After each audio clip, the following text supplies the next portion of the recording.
supporting you in your dog parenting journey. The Dynamic Dog Owner with Debbie Potter.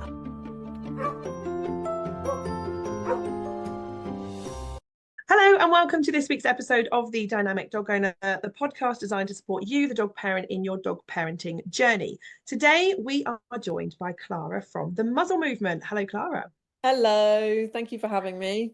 Thank you so much for joining us. I'm really looking forward to talking to you and hearing a little bit more about the Muzzle Movement, where it came from, how you're doing, because you seem to be taking the muzzle world by storm, which is fantastic.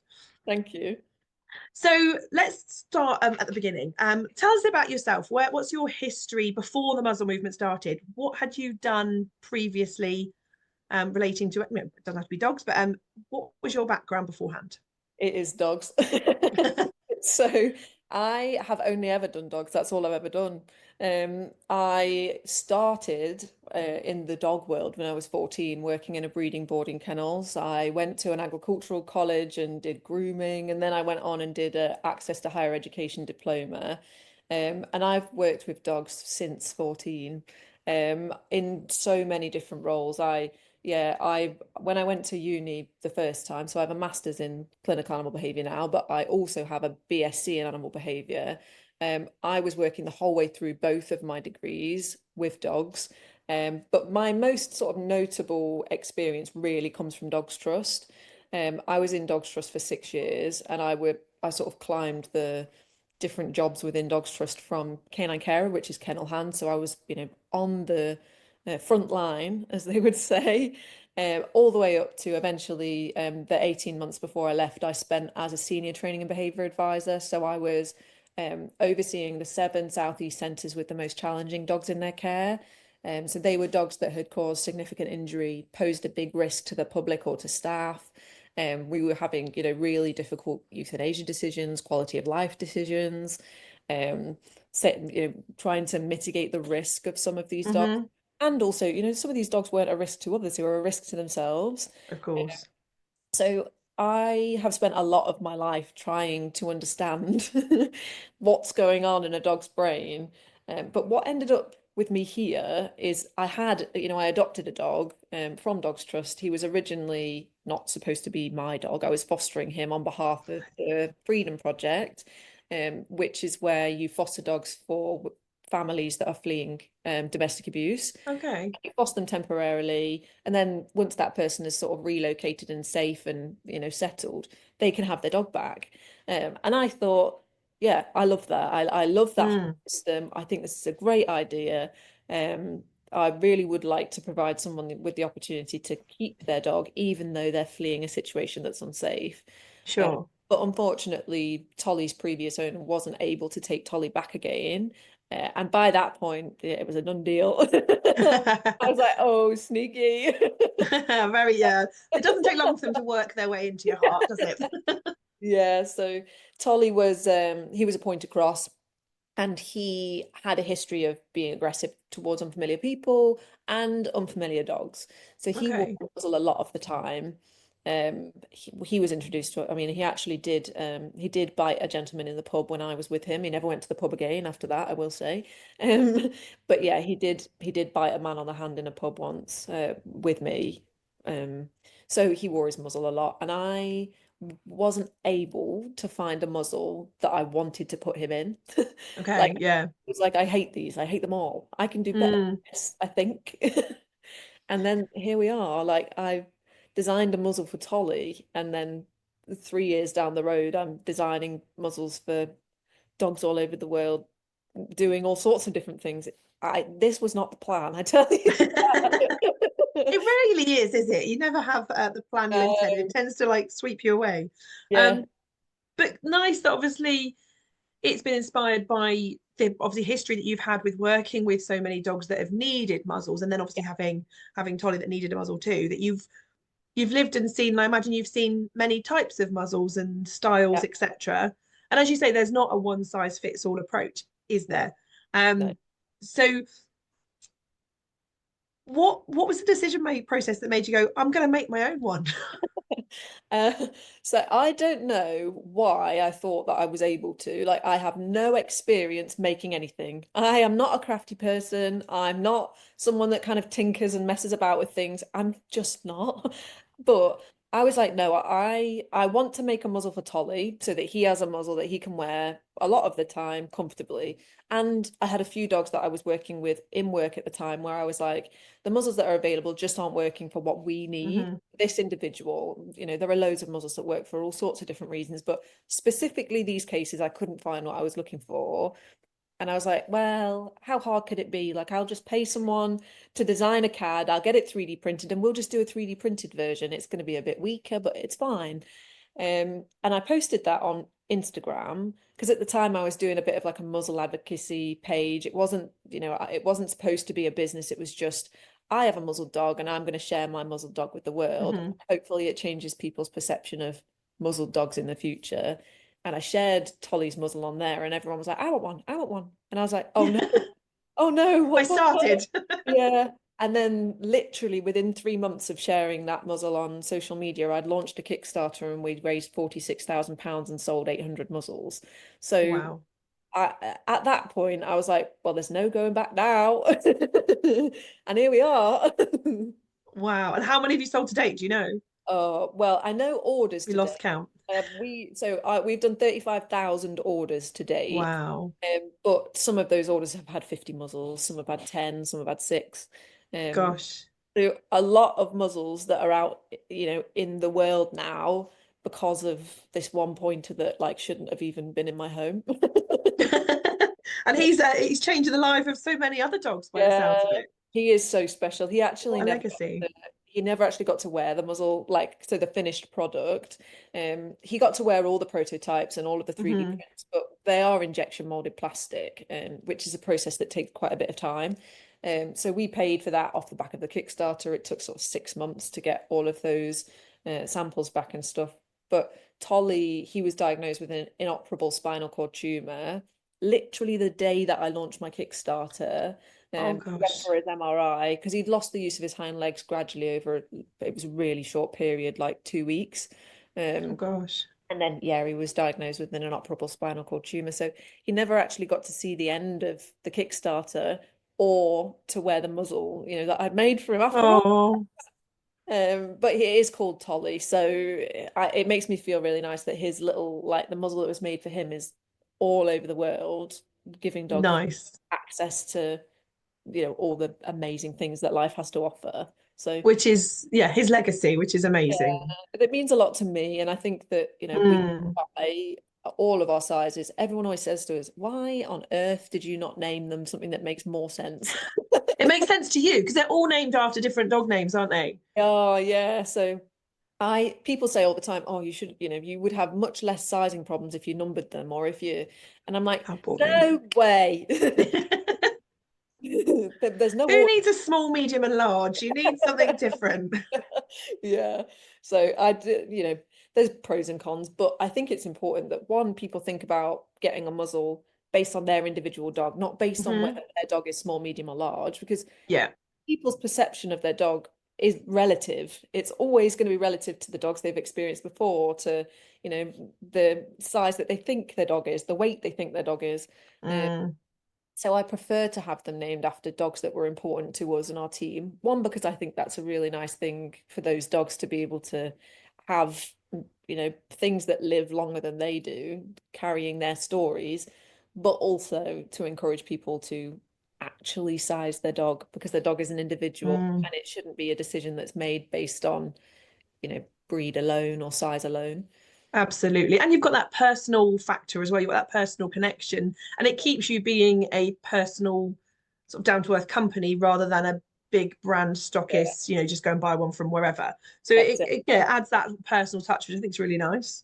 Yeah, I love that. I think that throughout the bully ban, we kind of lost that a little bit because everyone needed a muzzle so quickly. They didn't Yeah. care about us or our brand or our message. They'd never heard of Tolly. They just needed a muzzle right now, immediately. And the stress of running a business where people don't realize you're a small business Mm. is crazy. People were like, this big business is selling muzzles and making money off the bully ban, and they can't even get it to us quickly. And I'm like, whoa, I've never done this Yeah. before. I'm tiny. Yeah, I can imagine. I can This is not imagine. Amazon. This is me in Yes. my spare bedroom. So, So that is that where it started out in your spare bedroom? Because oh obviously now yeah. you've expanded quite a lot, haven't you? Yeah, we've grown pretty rapidly over the sort of, well, it's 3 years almost exactly to the day since we launched our Kickstarter. But for the first year of that, I was working I was working full time at Dogs Trust doing 60 hours a week. I would come home in the evenings and I would make muzzles until 11 p.m. and then I would do it all over again the Oh next day. gosh. 7 days a week for at least 8 months, I did it that way. Wow. And I just got to a point where I was like, this is not sustainable. I'm going to have to stop one of them. Mm, And that was a really difficult decision because I'd worked my whole life to get to the position I was in Dogs Trust. I loved it. mm. And I was like, oh no. But, I thought you can't, there's all these people that these muzzles are clearly needed. You can't just be like, oh, I've started this thing, but I'll just stop that now. And Yeah. I think I've absolutely made the right decision. I feel, I was worried that I wasn't going to feel the same amount of fulfillment as I did doing rescue, Hmm. because rescue is so fulfilling. But I definitely do. I feel like I probably have more better relationships with different rescues now than I did when I was in rescue before. Yeah. And you suppose with the 35,000 orders, that's at least, 35,000 dogs you've helped directly, which is incredible. It feels like I'm a cog in the same machine, but I'm just a different cog. Yeah, fair, fair. So how long does it take then? Because obviously you bring out new muzzle sizes all the time, Yeah. um, which is amazing. How long does it take from like the designing, the making, the testing them? How long does that process? Yeah, it's a lot longer than I think that the majority of people realize because we don't share them until we are partway through that process. So, Hmm. people might see a size and think, oh, God, it takes them so long. And I'm like, if only you knew. Um, but it probably typically takes us, I would say, 8 months. And that Gosh. is from first design, so first idea, which is usually based on measurements that the public put into our quiz, measurements that people Hmm. are providing us via customer support, dogs that we see on fitting days, requests made by people on social media, because we try and design muzzles that we think the public need. Of You know, course, yeah. people ask us for greyhound muzzles all the time, but I do think that greyhounds are relatively well served in comparison Hmm. with the breeds. So, although I would love to do a greyhound muzzle, I think there are dogs out there that don't have access to a It's muzzle. less a priority for you. Yeah, Mm. so let's focus on the breeds that don't have a size available, and then we'll circle back around to the breeds that have other options. Um, Yeah, that makes perfect sense. yeah, but the sort of different iterations of process, it takes about a month from prototype to get it on dog spaces, to get the feedback, to send Hmm. it to give it to the design team and loops round. But we tend to be on, version 9, 10 by the time it's, launched for sale for the public. And even then, when we launch it for sale, because we are a small company, we don't Hmm. have money just falling out of the sky. I mean, I wish I did, but we don't. We launch things for pre-order, which means that Hmm.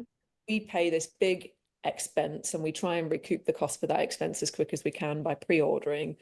The majority of companies have the cash to be able to pay for something in secret, launch it, and then Yeah. launch it, it's shipping. Hmm. We are not in that situation.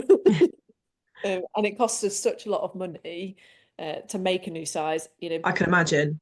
Tooling itself, the injection mold tool is £40,000. And that's without all of the design work, all of the prototypes. That's without buying the baskets. That's without doing the customer support to help people find that size. That's without Hmm. selling them. That's without buying the other raw materials. So it's an expensive hobby, I found. But I Thankfully, think, it's rewarding enough to make it yeah, worthwhile. I think that when we get people that say, I haven't been able to find a muzzle that would fit my dog's face shape, Hmm. and this one fits as if it was custom, that is that's the best feeling in the world for me. I can imagine. Yeah. Did it finally, all that stress. So, what is it that makes? Because some people listening will probably have never heard of muzzle movement before, or just go, "Oh, muzzle! I can get one in, wherever." What makes yours different to everyone else's? Yeah. So I think there's a few different things that make ours stand out. I think that the main ones are fit and function. So the Hmm. our muzzles are designed to make sure that the dogs wearing them are able to do normal behaviors like pant, drink, vomit, eat, all the things that are considered basic necessities for dogs, Fair. which I think a lot of people don't understand. Hmm. There are muzzles out there that don't give dogs access to be able to do those things. And there are places and times where those muzzles are appropriate, but for long term or daily wear, it absolutely is, it doesn't meet the needs of that individual dog. And then we've got function. So, being able to take treats through the front of the muzzle, being able to drink through the front of the muzzle, being able to be extubated through the front of a muzzle, all features that are really helpful when you have a dog that is sometimes a bit challenging and needs Yeah. to wear its muzzle in a variety of contexts. Um, and it might be that the dog is a scavenger, but still having a muzzle that has a treat hole is still helpful for situations where you're muzzle training or you're rewarding them for not scavenging, which Yes, equally is absolutely. important. And then finally, I think the thing that is probably the most recognizable about our muzzles is the color. They are bright, they are playful, they are supposed to help people be inquisitive, ask questions, not Hmm. knee-jerk reaction of, scary dog, bad dog, Sure. naughty dog. I say that in quotes. Or aggressive. Yeah, because traditionally, obviously, they're black, they're brown, they're wire. Yeah, They look yeah, scary, boring, that's it. So I mean, how many color options have you got? So we have 7 different basket colors, 19 different strap colors, 44 different hardware colors in 7 different sizes. Wow. So So you can kind of customize, you can be any color you like. yeah, pretty much. Yeah, you can pick and choose. The only things we can't change is the color of the basket. So if people ask us for, a yellow basket, we don't have that at the minute, but we have got yellow straps, so people can Yeah. mix and match, and it means they're able to pick a muzzle that one they like. Like a lot of people pick Hmm. muzzles, they're already a bit unsure that they want to muzzle their dog at all. And the Yeah. fact they pick up this muzzle and they're like, oh, it's so ugly, it's so awful, it's, my dog Puts would, you off even more. yeah, Mm. it sort of doesn't really help with that compliance element if we have a dog that needs to wear a muzzle. Yeah. And it makes buying a muzzle a bit more fun. And muzzle training is supposed to be fun. It's supposed to be good fun.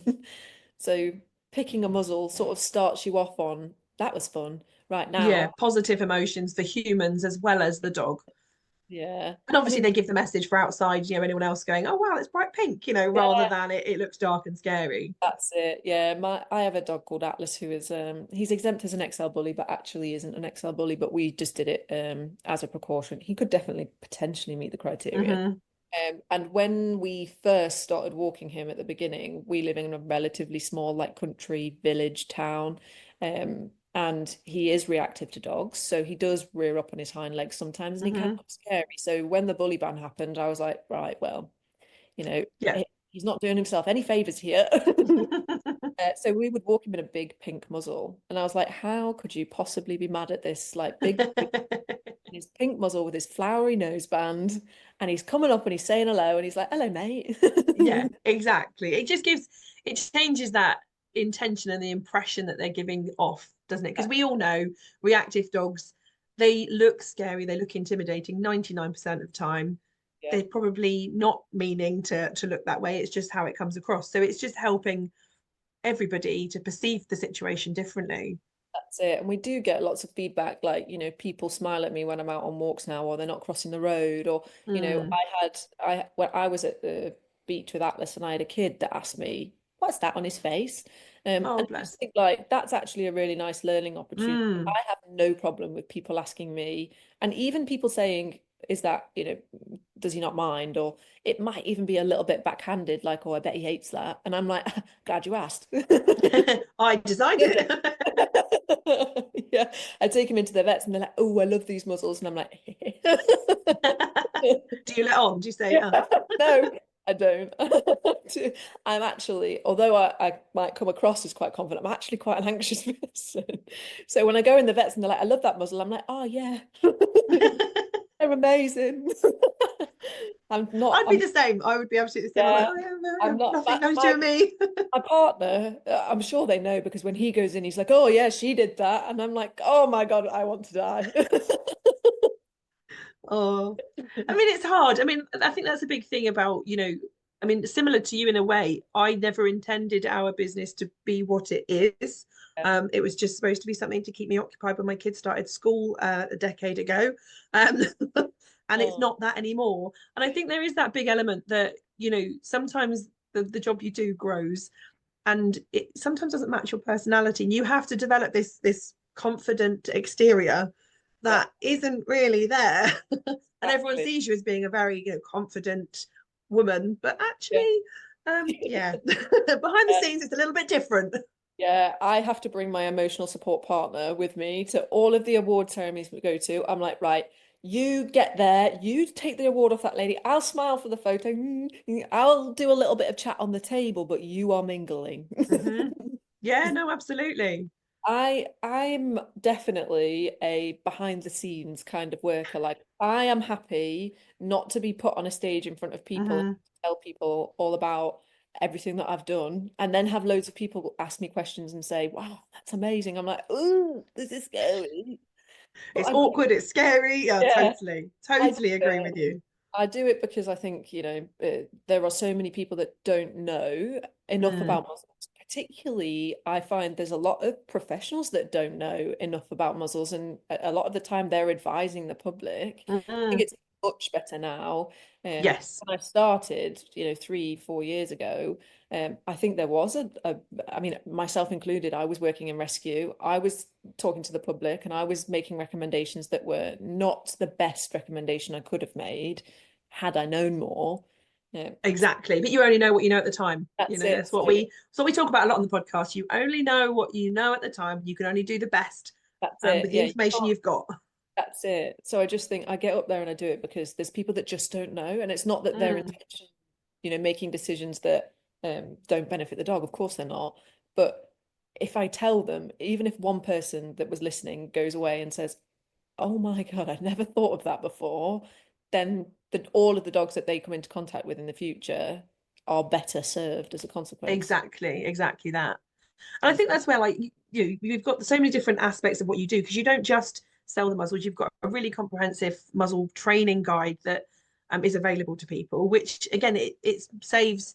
And I suppose with the need increasing for muzzles in the last year or two, it saves people having to go, right, I've just got this thing, I'll just put it on my dog. At least they've got a guide then that actually helps and supports them in the process of getting their dog used to it as well, which is it's not just selling the product, it's the service and everything else that goes with it as well, which is really nice. yeah, I think because we've come from a background where we were supporting the public, we have a Mm. better understanding perhaps than other brands for what the public need, the questions the public are going to ask, because we've been asked. Yes. So we know that the public are going to try and put the muzzle straight on the dog's face, and we know that the dog's not going to like it, and we know that Yeah. that person, as a consequence, is going to say muzzles are cruel and my dog hates them, um, Mm-hmm. which doesn't do much for, you know, if they then go on and say, "Oh yeah, I'm speaking to my neighbour and I tried using a muzzle and my dog hates it. I think they're cruel." It spreads like wildfire. Of So course. being able to set them up from the beginning and say, "Hey, when you first get this muzzle home, please just pop it on the floor and scatter food around it. It's supposed to be fun." um, we can at least make sure the dog has a positive experience, the human has Yeah. a positive experience. Their perception of the muzzle is not that it is this cruel control Mm. that's going to make the dog hate their life and they're never going to enjoy a walk ever again. Um, and I think it starts from that first impression. Um, so we try our best to Definitely. give the Yeah. tools, um, and we spend a lot of our time. I think of our business split in two halves. We've got we make and sell muzzles. Yep, that. Mm-hmm. But the other half of our business, which is literally half the team, is dedicated to, going out, teaching, creating resources, making educational content on social media, hosting free fitting days, traveling to places where we can support people with finding the right muzzle. And that's 50% of what we do. But I think a lot of people think, "Whoa, they just make and sell muzzles." And I'm Yeah. like, 50% of us So don't. much more. Yeah. And that's obviously part of it because there is, we've kind of touched on it, there is that misconception about the reasons dogs have muzzles, and there are so many reasons that they have muzzles. It's not just because they're a bite risk. As we mentioned earlier, it can be the scavenge. It Yep. can be so many different reasons. And Yep. obviously, again, that's where I think your muzzles are quite unique in the fact that you've mentioned that you've got the treat hole, but you've also got the guard that goes in front of the treat hole so that you've got the option. So there's so much versatility that they do suit many other dogs. What do you think the most common reason people buy them is? Do you ask that question? I don't know. So we don't, but we kind of get a feel because we get the majority of people will have contacted us at some point for sizing Mm-hmm. advice. And they typically will tell us what they need a muzzle for, because that does dictate fit a little bit. Like if you need a muzzle for bike joring or dog sports, your Mm-hmm. needs for muzzle are different to a dog that potentially just doesn't like its feet being touched in the vets for 5 minutes. Like, so we do tend to get quite a good understanding of what Yeah. our customer base use the muzzles for, and I would say it's honestly really split. There's the majority of people that are determined to buy a muzzle either are required to, or Mm-hmm. they sense there is a high risk. So either they're required to by law, breed specific legislation, court orders, uh, Mm-hmm. or travel. So it might be they're traveling abroad and there are rules abroad that require the dog to be muzzled. Yeah. So that's obviously a big category of customer. And then we've got people that have high risk. So dogs that are high risk, dogs that pose a high risk to others, or dogs Mm-hmm. that pose high risks to themselves, either by eating dangerous things, they're on a special diet and they can't have different foods and they do scavenge. It might be that there's risk to other people visiting the home. It might be that there's risk when lifting them in and out of the car. So it really, I think of them in those two categories. They have to buy, Mm-hmm. they don't have to, but they're responsible. And then Yeah. people that are really responsible and also don't have to. Um, Yeah. so they're people that just buy one just in case for the emergencies. They have it in their car, they muzzle train for fun, or maybe their dog is quite fearful and has never bitten anybody, but they would like people to stay away. Uh, Yeah. I think because that's, no matter how much advocacy we do for muzzles aren't necessarily aggressive dogs, it does obviously give that dogs that muzzled people naturally give that wider bit of space. We've got obviously the yellow dog scheme that we've talked about in the podcast, so hopefully everyone knows a bit about. But that is all very well if you know what it means. Everyone knows what a muzzle means, yeah, because that's obviously what we've seen it as in the past. So you have, it is advantageous, I think, for everyone to muzzle train, but I think it's one of the things we're quite reactive as people, aren't we? We tend to wait until there's a problem and then muzzle train rather than do it from puppy days. yeah, I think that is something that we're trying to help change. Like we are going and having conversations with vets and trainers and Mm, rescues saying, hey, you know, muzzle training should be part of your puppy classes. Muzzle training should be part of it, whether that's like a puppy party or a vet, or even mm, speaking to vets that are treating dogs that have chronic painful conditions.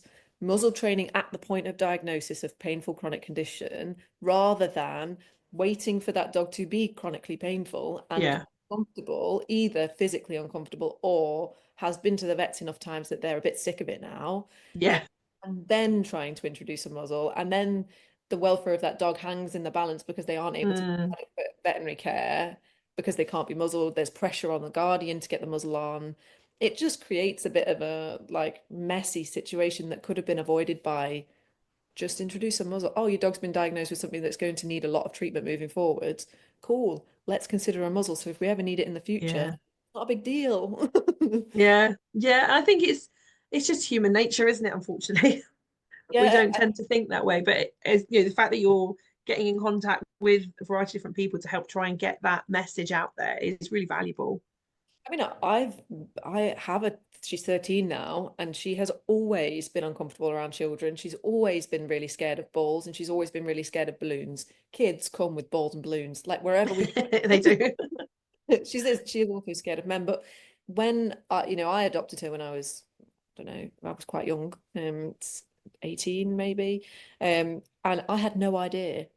I would Mm, keep her lead around kids' balls and balloons, but she should have been muzzled at that point. She is a bite risk. She absolutely is. She has bitten. And so, you know, over time, my awareness grew. But even though I chose to muzzle Tolly because he was a bite risk, he was a bigger dog, I never chose to muzzle her. And I think even I fell victim to that, like, she's a small dog, she'll be fine, she can't hurt anyone. But now I've, grown much more as a person over the last sort of 10 years that I've had her.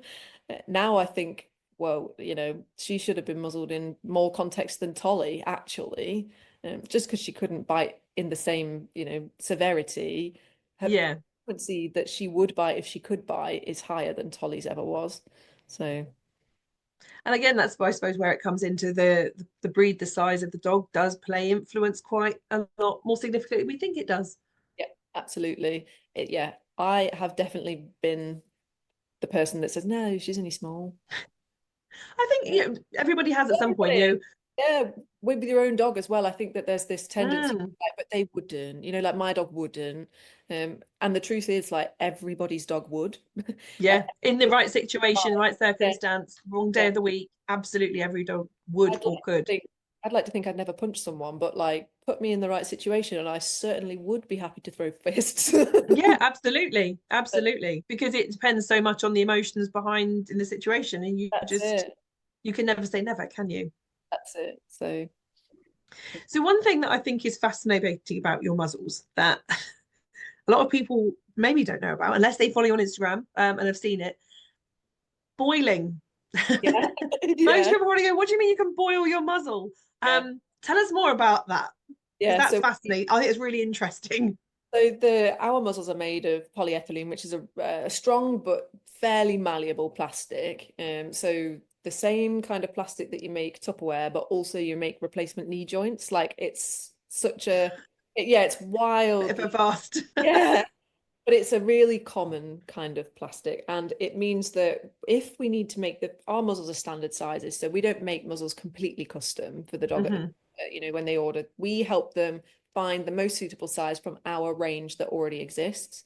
However, sometimes that size might be slightly too snug on the cheeks, or it might be a little bit too wide on the cheeks.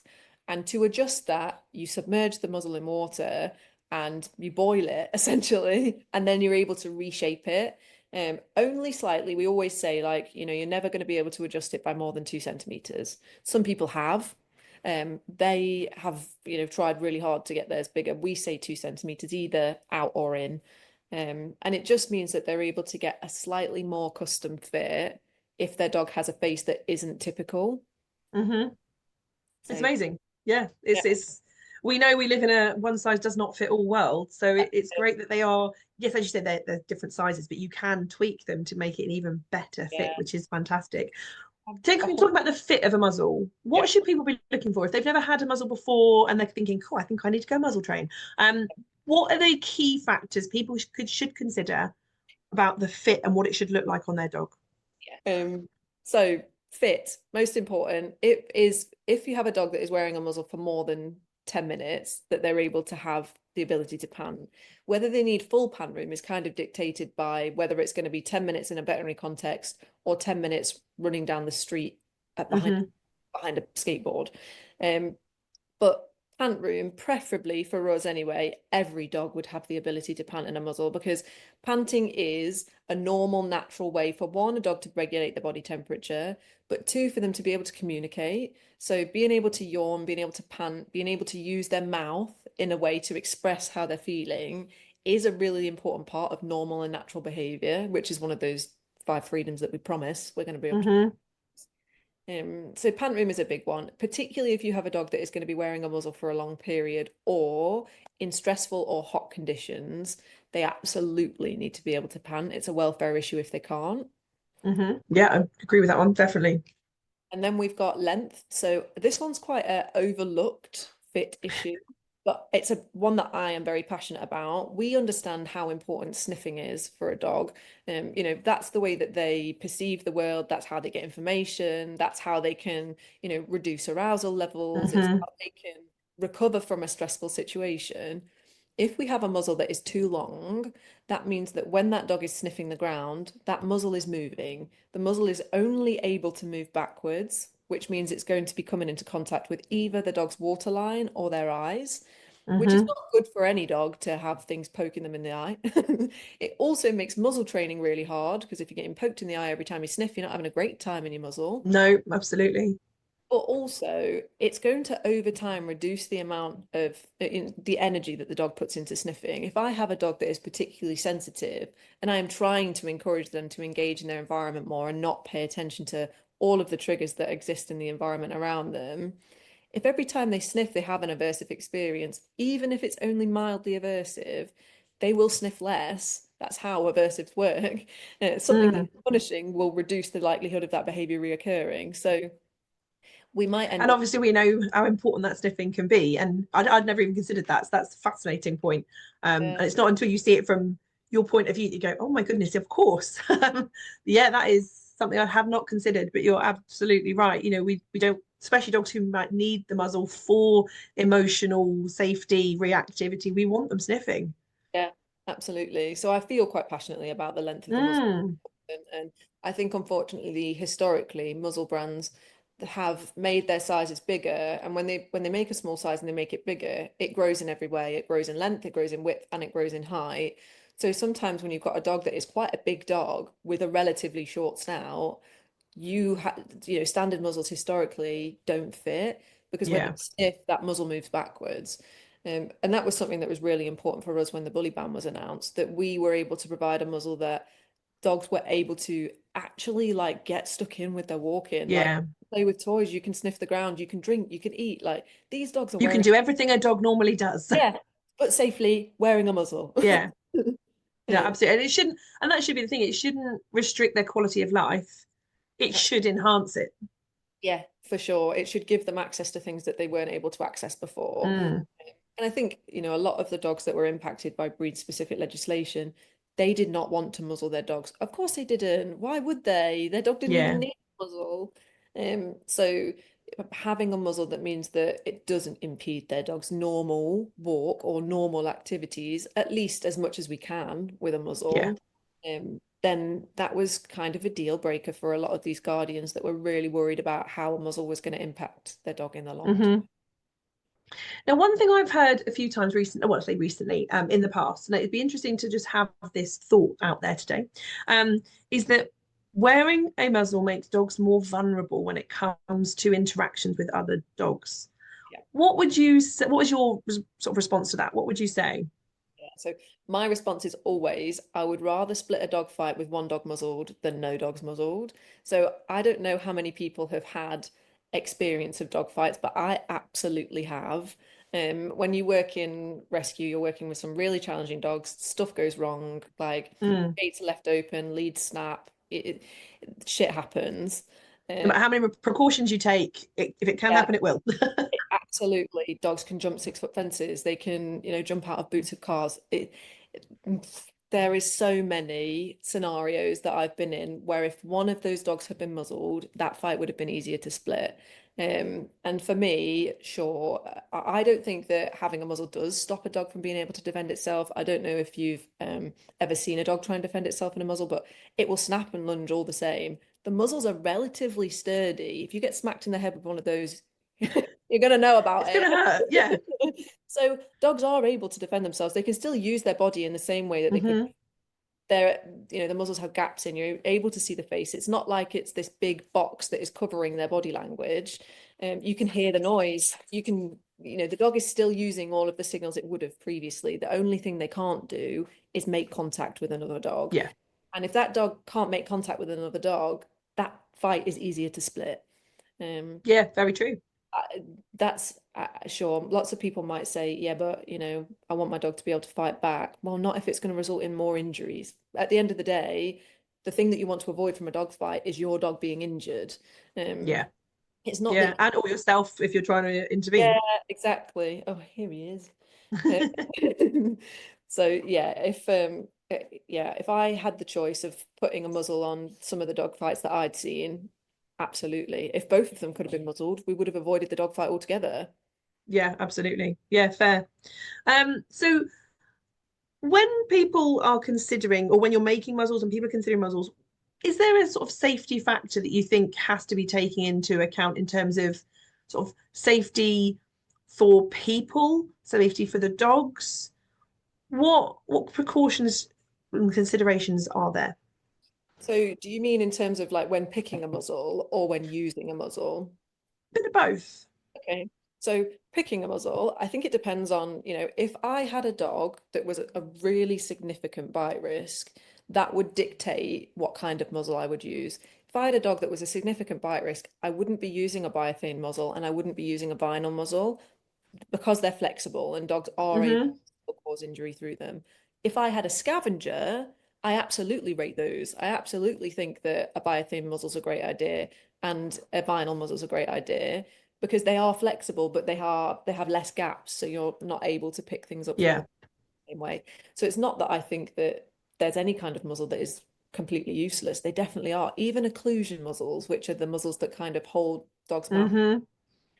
in very rare circumstances, I might be okay with that. That might be the dog is literally got to have something that's 20 seconds in a veterinary context. It Yeah. might be the dog has a broken jaw.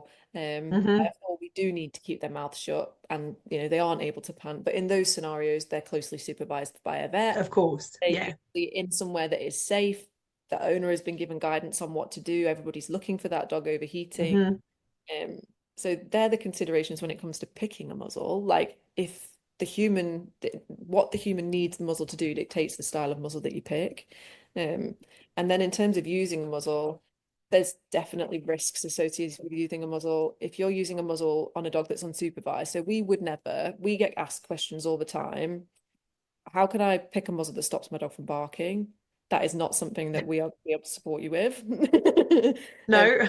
we do not want your dog to stop barking. I'm sorry that it's really annoying, but that's just a normal way for a dog to communicate. And it's Absolutely. Yeah. bark, right? So if you want a muzzle to stop dogs barking, we're not the brand for you. There are brands out there that promote their muzzles as anti-bark. That's on them. I would never. Yeah. Um, Fair.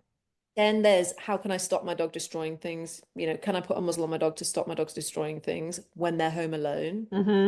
That is a big problem for me. We should never be having dogs unsupervised in muzzles.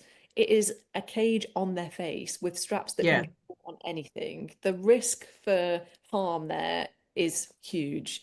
So the only scenario where I think a muzzle unsupervised would be appropriate is potentially in a kennel at a veterinary centre. Like if Yeah. I have to yeet the dog in the kennel after they've woken up from surgery and they're recovering from surgery in the muzzle, fine. Hmm. Again, supervised by professionals. If something goes wrong, there couldn't be a better place for it to go wrong in. Yeah, If of it's course. at home, you're in trouble. Um, and then we've, all of the usual things like, what muzzle should I get if my dog is gonna bite my kid, or what muzzle should I get so that I can bring my dog to the dog park? A muzzle is not a free ticket to being able to put your dog in situations that they otherwise would not be comfortable in. Hmm. So we have to be quite firm on that in our customer support as well. If people are asking specifically, I need to muzzle my dog so that I can socialize them with other dogs, and I need to get them down the dog park so they can meet 10 all at once. Yeah. We're like, that is a very bad use of a muzzle. Yeah, absolutely. And I think that kind of brings us on to the fact that you as a company, as an individual, you do have strong ethics Yeah. in terms of, your methods, your approach, who you will support and work with, which I think is rare in business, but equally I think incredibly valuable. And obviously, displaying things like that, these are not for those situations. They are used in a safe, responsible way. I think that it helps us and it harms us all at the same time. When you are a business that has, boundaries, that you have core Hmm. beliefs you are unwilling to sway on, and that comes from a whole team. The whole team here are avid dog lovers. They all have experience working in rescue with dogs or fostering. Um, so there is everybody in this building has the same shared, understanding of what we want this company to Hmm. be, and that's a company that we're proud of in the years to come. I could prioritize selling to as many people as possible, and that would mean I didn't care if they were putting a muzzle on the dog if it was barking. I didn't care if they were taking their dog down to the dog park after this, but that wouldn't feel good for me, Yeah. and that wouldn't make the team here happy. So we prioritize people who align with our core beliefs because that's what makes us happy. At the end of the day, they're people that get us and we get them, and we're on the same mission, and I'm happy to support them with that mission and vice versa. Yeah, But there's definitely been scenarios where that has been difficult to I can enforce. imagine. We have an affiliate scheme. We had an affiliate throughout the bully ban. Our terms and conditions of our affiliate scheme is that you don't promote the use of aversives. Pretty simple stuff from a company that is force free. We don't want to be associated with anybody that promotes aversive or practices. One of our affiliates posted on TikTok that they started to use prongs on their 2XL bullies, and immediately they were withdrawn from the affiliate scheme.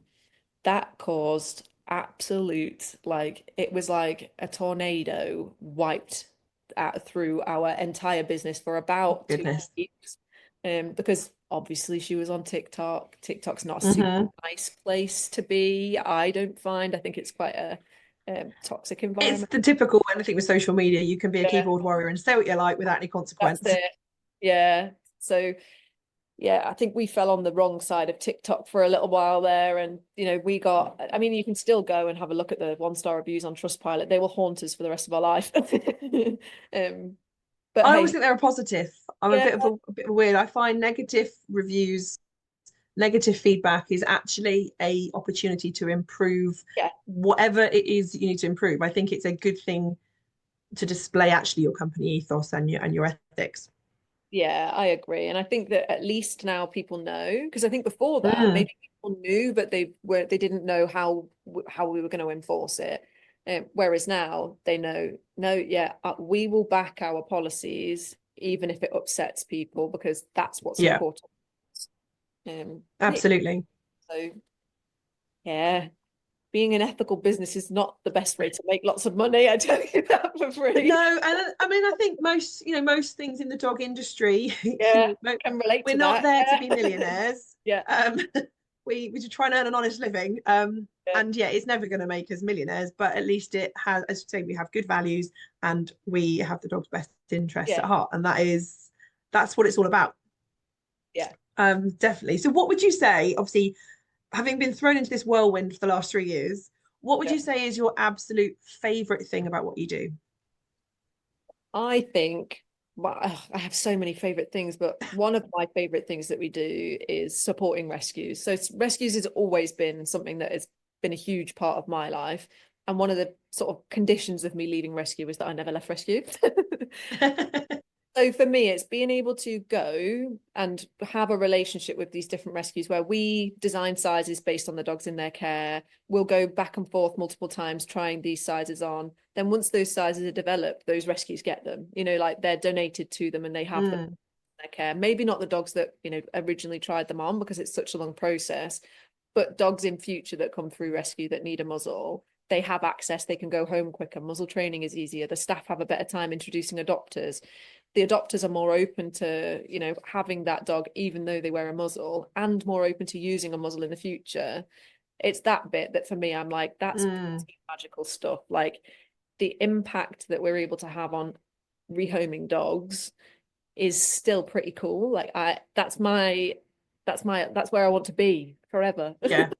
Oh no, it's fantastic. I mean, it's giving back, isn't it? It's not just about, you see, making money. It is about giving back to everybody who needs help and support with a muzzle, which is great.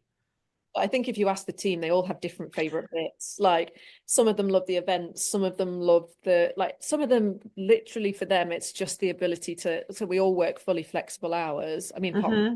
because I'm here every day, but everybody else gets Yeah. fully flexible. They make their own hours. As long as their hours are square at the end of the month, I don't care when they did them. I don't care what time. I don't care what that looked like for them. I want them to enjoy life first, work second. As long as they work hard, I'm not bothered. Yeah. Fair. So for them, it's like they've never had that flexibility to be able to, on a Tuesday, go and meet their mum for a cup of coffee and then come to work after. Like being able to provide people with the opportunity to live life the way they want to live it, Mm, also really fulfilling for me. I can Um, imagine. Yeah. so yeah, they're two big things: supporting rescue and supporting the team. Because Mm. this team, the majority of them are made up from my friends from rescue. Come on, I've got a job, a big one. So I'm very lucky. Yeah, absolutely. It sounds like it's a lovely working environment for you all, which is really nice. And how about on the flip side? Is there anything you go, this is the worst bit? If I didn't have to do this bit, it'd be Oh my God, great. so many things. On the flip side, I hate anything that is associated with financials. I, I can outsource to my accountant everything. I'm like, you tell me how much money I have to spend, and I'll spend it. But until then, I don't want to have to do any maths. No, that's fair. Yeah, so I outsource all of the financial stuff to my accountant. I hate anything to do with maths. The other thing I hate is shipping related stuff. So the problem with e-commerce is you're shipping stuff all over the world, 80 parcels a day sometimes, well, 100 a day sometimes. Stuff gets lost, stuff goes missing, Yeah. gets stuck in customs.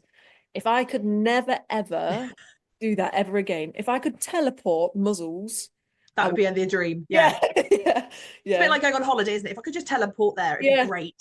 yeah. Um, yeah, No, I can imagine that causes some significant headaches. yeah, but other than that, I love everything else. Like even with challenging, difficult customers or people that return their muzzles or people complain, I just think, okay, that's fine. We're all in a stressful situation. A lot of people are buying a muzzle in a situation that is urgent. They Yeah. have had an incident, they're under pressure, they're not feeling very emotionally stable. So I don't take it personally. I think, they're disappointed in this because they needed this muzzle to pull through for a reason. Yeah. Sure. So yeah, I don't mind the criticism sometimes. I don't, I wish we could ship things quicker. It just is what it is. It is what it is. Yeah, absolutely. So are you working on any new sizes at the moment? Yeah, we have three that are public knowledge, and then we've got a few that are in our back pocket. But the next size that we're doing is called Pippa, which is the size smaller than the Harry in our range. So it's kind of your staffy pocket bully size. It might fit small Shar-Peis, small Chows. You sort of wide head, but quite a short snout. It Okay. might fit some English bulldogs because even though their nose isn't long, they've got this big undershot jaw that needs Hmm. clearance. But it would need a bit of adjusting, so additional straps to make it secure for a sort of a bulldog type face. But it's probably the closest muzzle that bulldogs are going to be able to get right now.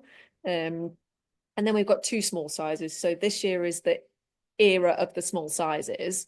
And Which I'm sure we're in, like everyone's waiting with bated breath for those to be ready.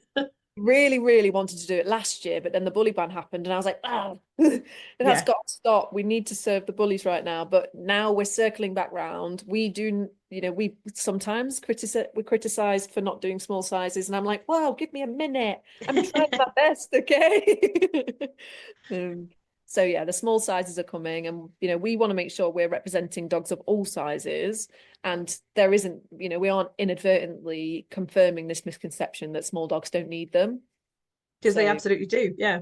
absolutely, yeah, as much as big dogs in some cases. I mean, I've been involved in some really severe bites in Dogs Trust, and some of them were the smallest breeds. Mm, Small breeds can cause a lot of harm if absolutely. Yeah, they given shouldn't the be opportunity. misunderstood or what's the word I'm looking for? Um can't think. But yeah, misrepresented because they're small. Yeah, exactly. Yeah. So when obviously people come, obviously I know you've got your training guide. What would you say are the top tips you've got for owners who are, if they've got their muzzle, they're ready to start training? What would you give as the most valuable piece of information for them? Take it slow. So, the thing that we try and hammer in from the very beginning is muzzle training is a process that takes time. And just because you were able to put a collar on and walk them out the door, put a harness on and walk them out the door, a lot of people can't even do that, by the way. There's Yeah. still a process of introduction for a collar, lead, or harness, Hmm. but just take it slow. We are asking dogs to put not only their face in an unfamiliar item, but to then run with it on, to eat with it on. There's so many skills they have to adjust to be Yeah. able to do in a muzzle. So it's not as simple as, I was taking food before and now I have to change the way the food is delivered and the way that food is received. Or I was drinking before, but now I have to change the way that I drink through the muzzle. They can still do all of these things, but they need to learn how. Yeah. How to And they need adapt. to be given the time to be able to Yeah. do that. And I would also say, like, it's supposed to be fun. It's supposed to be a good time for you and Yeah. for the dog. So take it slow, have fun. If there is an emergency that requires a muzzle straight away, consider two. Like if you've got a muzzle which is, sorry, this is a bad muzzle, it's going to go on today because you have veterinary treatment and it's got to happen. But this other muzzle, which looks completely different, smells completely different, feels completely different, is never going to be put on you when you don't want it to be. Over time, the bad muzzle can fade out and the, new, nice, positive muzzle can fade in. Because That's a fantastic piece of advice. Yeah, people say to us all the time, yeah, but I need this, I've got an XL bully, they've got to be muzzled, or, my dog needs veterinary treatment on Tuesday. And I'm like, I understand, like, muzzles have to go on dogs' faces, even if it's an aversive experience. But what we do to negate that aversive experience in other work is what's important. Absolutely. So what about, obviously you've got people who maybe, know they probably should get a muzzle, but they're a little bit hesitant. There's misconception, there's this stigma that we've mentioned. What would your advice to them be? I think that my first bit of advice would be find other people. There's so many people that have great stories on social media, on our website, on Facebook, Instagram, TikTok. There are people wearing muzzles, not even our muzzles, who can show you their dogs are living great lives. Because I think that the first reason is I don't want my dog to enjoy life any less. That's, people are always coming from a place of love for their dog. It always is, I want my dog to be able to live a happy and fulfilled life. So being able to see dogs living happy and fulfilled lives in muzzles has got to improve. We've got to spread it as far as we possibly can so that more people know, like, it's possible. But if I was, if I was a guardian considering a muzzle for the first time, I would feel so much better if I could see other dogs just like mine wearing muzzles and living a good life.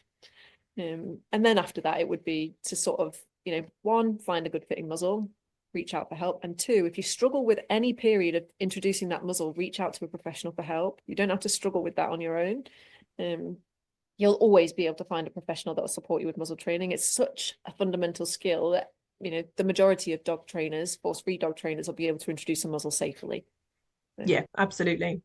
Absolutely. So if people are fascinated by obviously what we talked about and are going, I need to buy a muzzle, how's the best way for them to get in touch with you and to get the right fit for their dog? Yeah. So if you were considering a muzzle for the first time, our website is www.themuzzlemovement.com. And on there, we have a comprehensive size guide. So that has how to measure. It's got a sizing quiz that you can put your measurements in. It's got charts that you can compare to if the quiz isn't giving you the answer that you want, or you're worried you've not measured correctly. But if that doesn't help you, you can reach out to us via email. So our email's on our website or on a contact form. But it's support@themuzzlemovement.com. And we will always support you with sizing. But just a disclaimer, we're a small team. It can take us up to 3 days to get back to people. We get 100 questions a day.